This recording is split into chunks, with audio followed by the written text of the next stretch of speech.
Hello viewers, आज मैं आप लोगों को रिव्यू देने जा रहा हूँ greatest Indian actor of all times. जी हाँ, none other than Amitabh Bachchan. ये स्लॉट अमिताभ बच्चन के अलावा और कोई भी जो है वो ओवरटेक नहीं कर सकता, because of around 5 decades rule किया है इन्होंने इंडियन सिनेमा को। बॉर्न ऑन 11 अक्टूबर 1942, ये बेसिकली एक प्लेबैक के तौर पे जो है वो इंट्रोड्यूस हुए थे इंडस्ट्री में। किसी की फिल्म के लिए इनको जो है वो पीछे डायलॉग्स बोलने थे, वहाँ से इन्होंने स्टार्ट लिया। स्टार्ट लेते लेते लेते लेते लेते इनको कौन कौन से लक़ब नहीं मिले, शहंशाह बॉलीवुड।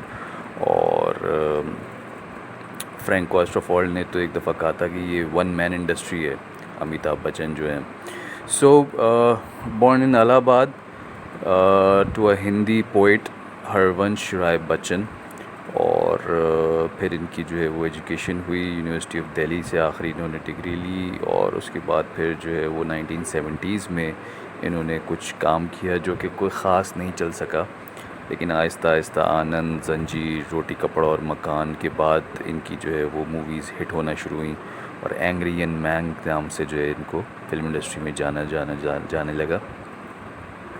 उसके बाद आहिस्ता आहिस्ता 70s से लेके 80s तक इन्होंने हिट पे हिट फिल्में देना शुरू कर दी, जिसमें दीवार, शोले, कभी कभी, हेरा फेरी, अमर अकबर एंथनी, त्रिशूल, डॉन, मुकद्दर का सिकंदर, सुहाग, दोस्ताना, नसीब, लावारिस, नमक हलाल, कुली, शराबी और मर्द जैसी टॉप रैंकिंग मूवीज़ जो हैं वो शामिल हैं।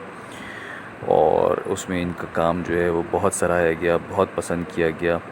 और फिर आहिस्ता आहिस्ता आहिस्ता आहिस्ता चुपके चुपके काला पत्थर, शान, याराना, कालिया, शक्ति, आखिरी रास्ता, शहंशाह और अग्निपथ तक इनका सफ़र जो है वो धूम से धूम मचाता चला गया। और उसके बाद फिर जो है वो ये थोड़े सीनियर रोल्स में आना शुरू हो गए, जैसे कि मोहब्बतें में ये एक प्रिंसिपल का एक किरदार इन्होंने अदा किया।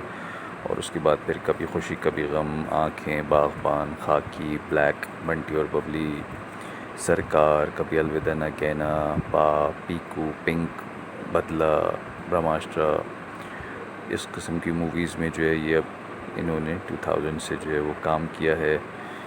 अवार्ड्स तो मैं अगर गिनवाना शुरू करूं तो अवार्ड्स तो ऑफ कोर्स आजकल कंट्रोवर्शियल हो गए हैं, लेकिन पहले ज़माने में ऐसा नहीं होता था। और अमिताभ बच्चन के पास अवार्ड्स भरे पड़े थे।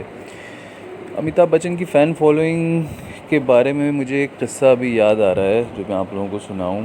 कि एक फ़िल्म थी, कुली थी आई थिंक, उसके अंदर उनकी कमर में चोट लग जाती है और उसके बाद वो काम नहीं कर पाते। साल लगता है मेरे ख़्याल से उनको हील होने में। एक्चुअल लाइफ में की बात है ये। तो वो फ़िल्म में बाकायदा वो सीन रोका जाता था जब वो फ़िल्म चलती थी, और उसके ऊपर लिखा हुआ होता था कि ये वो जगह है, ये वो चोट है जहाँ पे जब अमिताभ को लगी थी इस कमर पे, तो फिर ये काम नहीं कर पाए थे 1 साल। तो यहाँ तक उनकी जो है वो स्टारडम था, फ़ैन फॉलोइंग थी, लोग मरते थे उनको देखने के लिए। So according to me, Amitabh Bachchan is the greatest Bollywood actor of all times. अगर आप लोगों को मेरी बात से इत्तेफाक नहीं है तो आप लोग कमेंट्स में बता सकते हैं कि आप लोग क्या समझते हैं कि who is the greatest Bollywood actor of all time.